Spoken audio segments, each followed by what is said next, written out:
welcome. You know what this place is. It's the Ocean Monument. Or at least it was before I took it down. We're finally done removing blocks, which means we can start placing them to build the Guardian farm. But I've decided in this build I'm going to use a lot of purple. And so I'm going to get some purple terracotta blocks. Got to go back through the nether to get that though. See if I can get through here. Oh.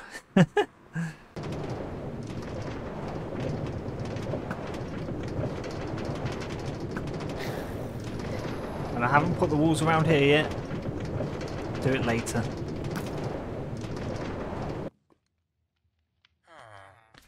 Now let's see if I've already got some terracotta. I think it'd be in... No, it wouldn't be in there. I don't think I have any... Oh, it'd be in a colour box.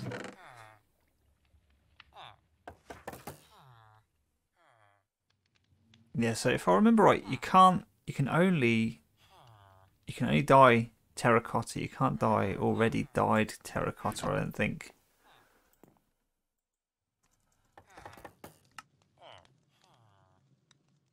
This means this poor pickaxe has a lot more work to do, so I'm going to have to go and repair it. While I'm in this tunnel, I thought I'd point out that this system of returning each cart, because I only go in one direction usually, is no longer working because we've got this area here, which is the, what's it called, the raid farm. So I'm going to have to find some other solution for this.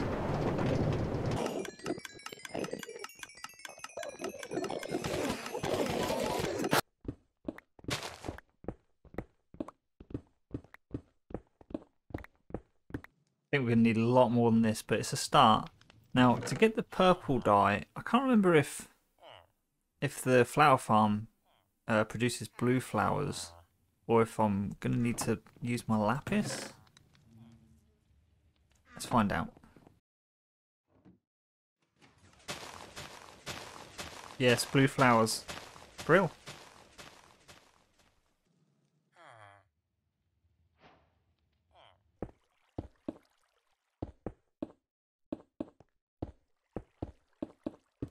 Alright, so we're going to start with a collection system. That's going to be facing the portal. And we're going to put some hoppers in there.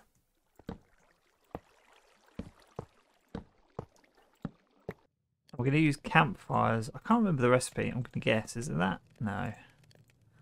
Campfires. Oh, soul campfires. Soul campfires are better because they burn hotter and they do double the damage to the mobs, so they'll kill them faster. So for that we need soul sand or slow sand, soul sand or slow, you know, that stuff. And it looks like we've got some right here actually.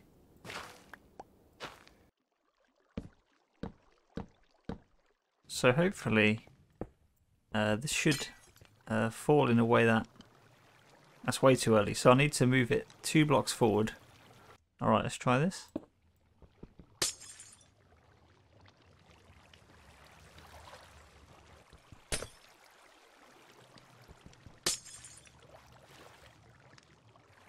We need just we need 1 space above the water, and then above that we're going to place some fence gates.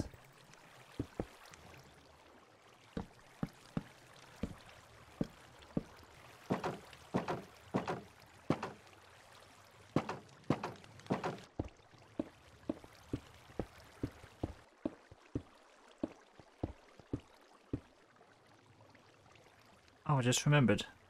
I'm actually using some clay on the corners here.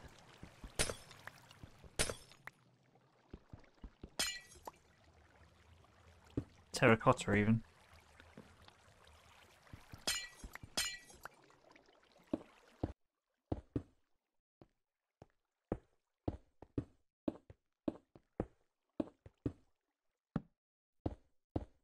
We're so close to being done, but I want to decorate it properly before putting the water in and putting the roof on, because I imagine it's going to be much more difficult to replace some of these blocks when the Guardians are in there.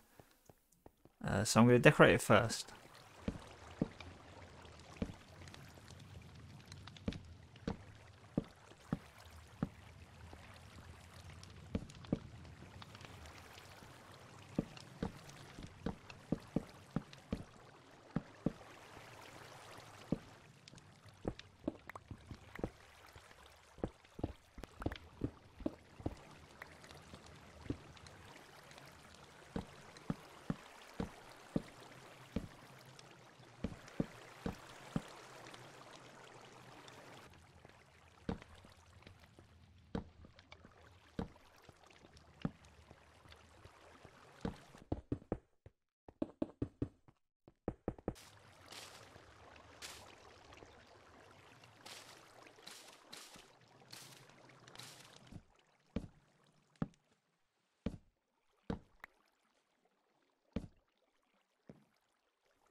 Alright, that's looking pretty good.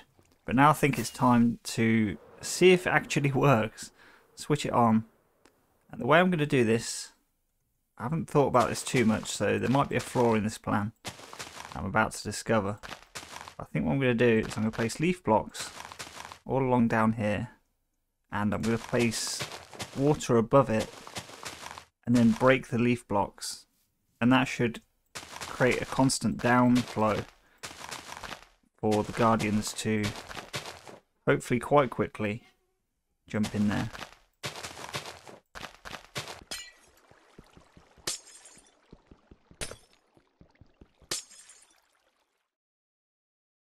Alright, that seems to be working so far. Let's get rid of these leaves.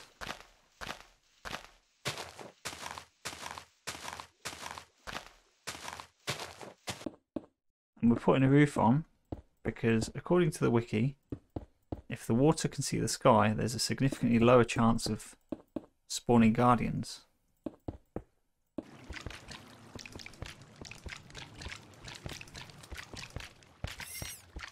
Alright, well, it seems to be working well. They do jump over that middle 2x2 hole, but they eventually get pushed in, so it's not the end of the world. I originally made this because I wanted, or I originally started, you know, draining the ocean here because I thought I wanted squidding, and I thought, well, if I'm gonna like build an ocean farm, I might as well build a prismarine farm or a guardian farm, which I have done, but this doesn't lend itself to getting squidding. In fact, I don't think a single squid will spawn in there. So we still have to solve that problem, maybe with another farm in this same area. Obviously I have to decorate more, and I need to replace these sand walls with that same blue glass over there. I'm certainly going to have enough sand for it, but I'm going to have to collect some more blue dye. But all of this is for another time. We're going to move on to something else for now.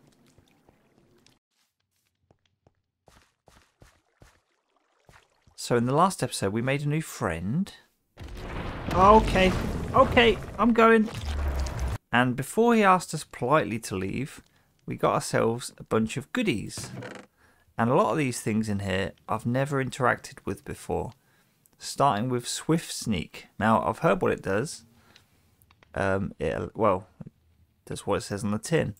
But if we can put this on our boots. Wait, I seem to remember. Does it actually go on the leggings? I'm going to look it up. It does go on leggings. So, hopefully we can put it on these leggings. Maybe the other way around would be cheaper? No, not possible. 19 levels. Yep. Let's put it on.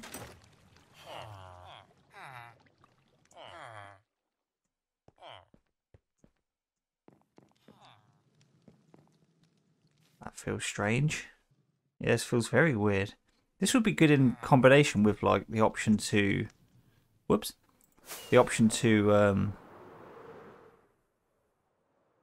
like toggle the sneaking, like by tapping shift. Is that available in the options, I wonder? Sneak, hold, toggle.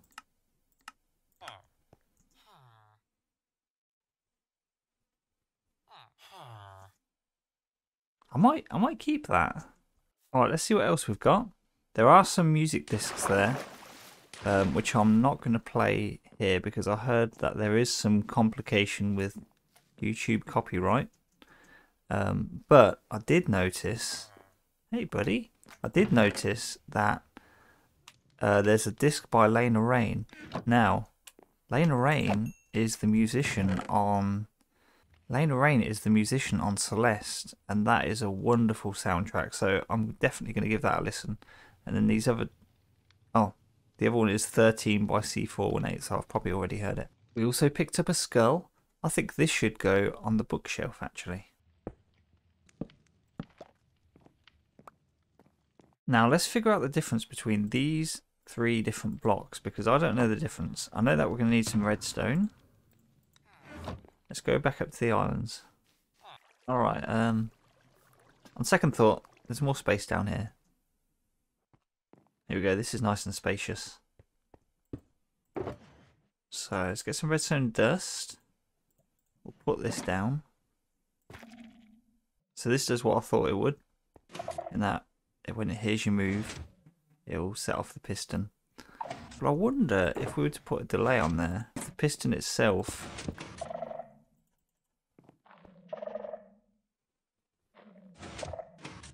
Yes. Okay, and what about the shrieker?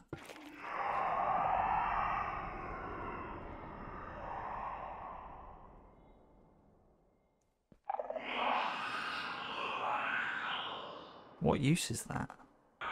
Is it just for producing a spooky sound? It doesn't actually do anything. Regarding the Sculpt catalyst, I think I know what this does. Let's find out to be sure though. Let's place it there. And then punch this guy.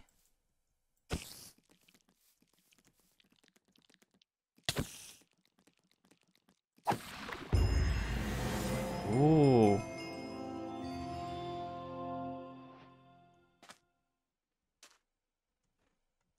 So that's how we farm this stuff. Oh, not with that.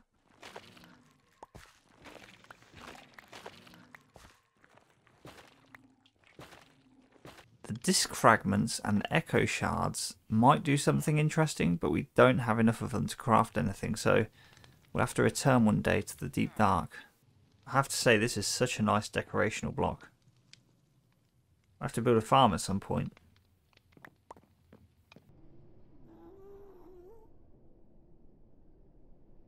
Alright, let's talk about these tunnels, shall we? These tunnels, you might have noticed, I keep saying, oh, I'll do these off camera. And it's partly to spare you from seeing me do something laborious like these tunnels over and over again. But it's also partly to spare myself, because these tunnels, like I said, these materials here, I keep saying it, they're difficult to attain. Now I've been very tempted to choose a different block palette going forward, but I like the look of this. This looks really cool. You can see here it's really bare because I haven't completed it in this area, and I've still got a long way to go over that way. There's some tunnels in other directions that I haven't completed. Yeah, this is a really slow process for me, and I think I can speed it up by changing the farm that I built. Let me show you the farm. Okay, so the farm comes in two parts. The first is harvesting the mushrooms, which is done like that. And then the second part is harvesting the wood. So you place the mushroom here, you turn this on, and then it bone meals the mushroom, and then all I have to do... Oh, that's right, yeah, so I've forgotten. So I have to keep adding a mushroom, switching to the axe, harvesting it, and then what I could do is put the mushroom in my offhand, and that would make things a tiny bit faster. But it is a really, like, this is slow and laborious. And also I'm only getting, like, you know, three or four logs per bone meal. Let's turn that off, that's annoying, isn't it? It's not great. We're getting rid of it. We're going to start over. So I'm going to place down this nylium, and I'm going to put another piece adjacent to it like that. Because sometimes when the tree grows on this stuff, it turns it back into netherrack. And you can bone meal it if you've got a piece adjacent like that. And what I'm going to do is I'm going to put an observer on the back of this. And diagonally from that, I'm going to put another observer. I think that's facing the wrong way. No, that's good.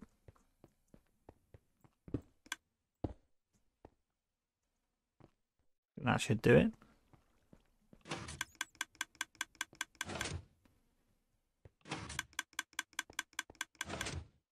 Let's grow our first tree.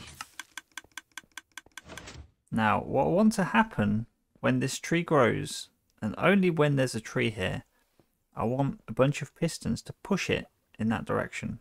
So let's put the pistons in place. We need to power all 6 of these pistons. We can do that with just 3 bits of redstone dust.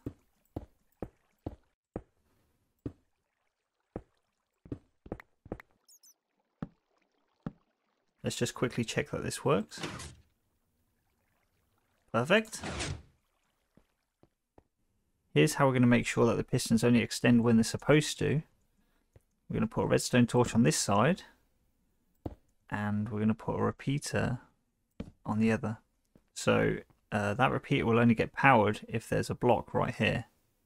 So now creating a row should hopefully be as easy as this.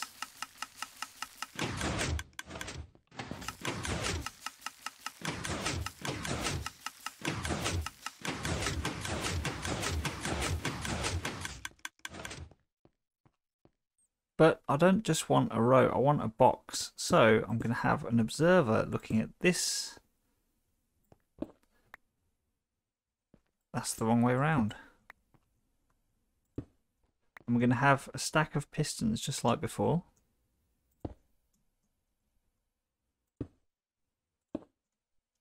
We're using the observer because I want access to all of the logs from that end.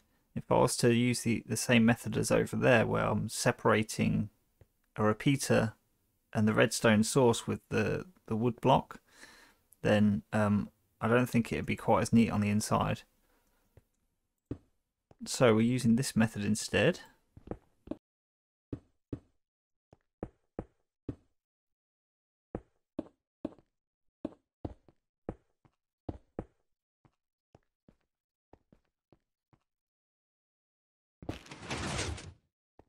Perfect.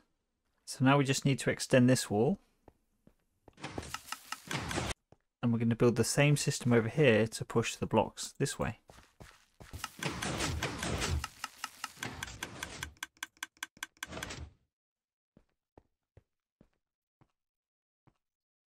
Something got caught up. What's the problem? Yeah, that was a weird issue. I still don't really understand it. What was happening is this bottom piston was behaving differently from the rest.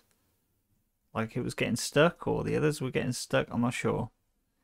It might be something to do with the difference in timing. Maybe there's a difference in timing between this block being powered by the repeater versus the redstone on top of the block. I don't know. Perhaps some of you redstone geniuses can explain it to me. But the solution I found was just to move this observer up one. So instead of observing the very bottom block, it observes the next one up.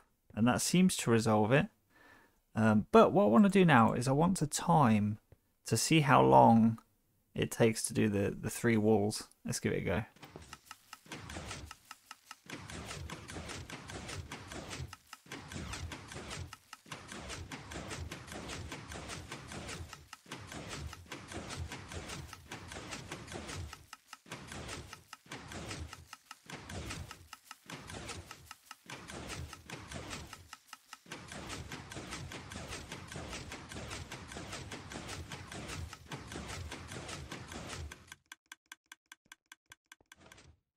Yeah, that was about 30 seconds, and this is about a stack per wall, so it works out about a stack every 10 seconds, which is great. So now these can be all harvested at once without switching tools, or they could all be stripped at once as well, because I usually strip these. I mean, almost always strip these logs. So the other thing is I want to be able to harvest the mushrooms as well. So I want a similar farm to this, but more like the flower farm that I made recently, where you just have to drop your bone meal into a box and it will do it automatically until it's out of bone meal. And I'm thinking of doing that throughout this center area.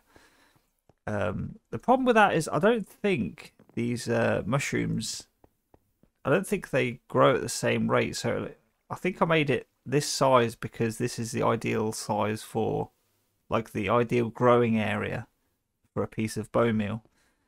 But I think that'd be fine. It'll be focused on the center, but I think it would be good to have that farm in the centre of all of this. Well, I've built the second farm. You know how this works. It works just like the flower farm.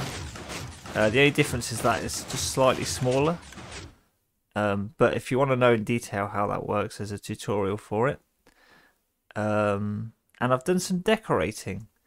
But there's just one more thing that this room needs to really complete it. So I'm just going to go and get that.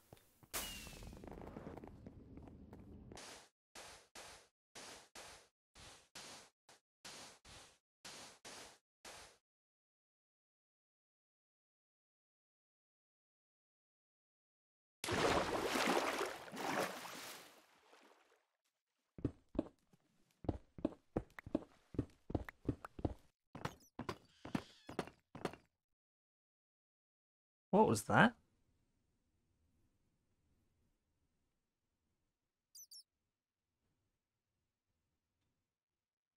That was terrifying. I've never heard that before.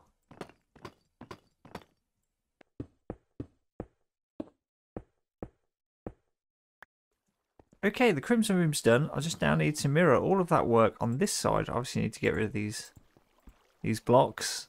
I just need to mirror all of that except for the warped fungus. But I'm not about making you watch the same thing twice, so... And we're done. I decided to use cyan concrete instead of red, obviously, to match the nylium or whatever that's called. And also I've used these sea lanterns because that goes much better with it.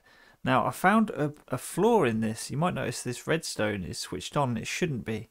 The reason for that is because as the wood comes out here, turns the corner and ends up at this end, there's nothing to push it any further, so everything locks up, which is correct, but really it shouldn't stay in that state, especially when it turns that back into netherrack.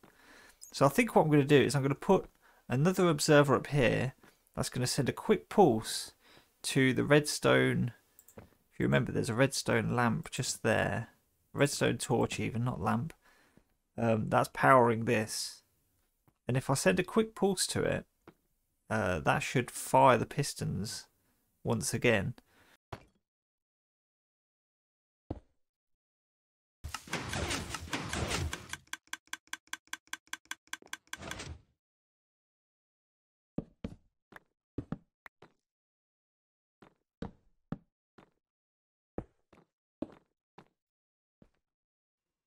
Well, this turned out to be a really difficult problem for me to solve after all.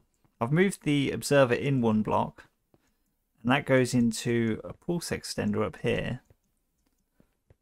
Here it is. And that goes down into that torch that I told you about. I've had to put these half slabs here to stop this stuff growing out and blocking the redstone, which was also a pain. But what happens as a result is on the last very end, it takes a long time for the pistons to actually fire last time. Also, I get that little jingle, which is actually my favourite part of this whole thing. I've copied everything over to this side, so we've got the same solution in place. Most important part. Oh, it's the best. Oh yeah, I've also counted all of this. This is just from testing, by the way. This is just me trying to figure it out. And it's going to last me a long time. I think I should hopefully be able to finish the tunnels with this. Also, I'm quite happy that we now have this farm is now central to this end portal here. So what I'm thinking of doing, I'm going to decorate this thing. I'm thinking like a central, like a cathedral looking hallway down here would look really good. And then this portal, I'm going to move it, I think, to be on the other side of this. And this will be probably a floor height. All of that is going to be for another time though, because we're going to wrap things up here. Before I do though, I thought I'd give you a quick update on the amethyst crystal room behind the waterfall. I made that a couple of episodes ago. The idea was for it to just passively collect amethyst shards. And it turns out it does. It does actually work. But not very well. I mean, this this isn't going to do me. So at some point I'm also going to have to find, I think, a better solution for this. I hope you enjoyed this episode. If you did, perhaps I'll see you in the next one. Bye bye.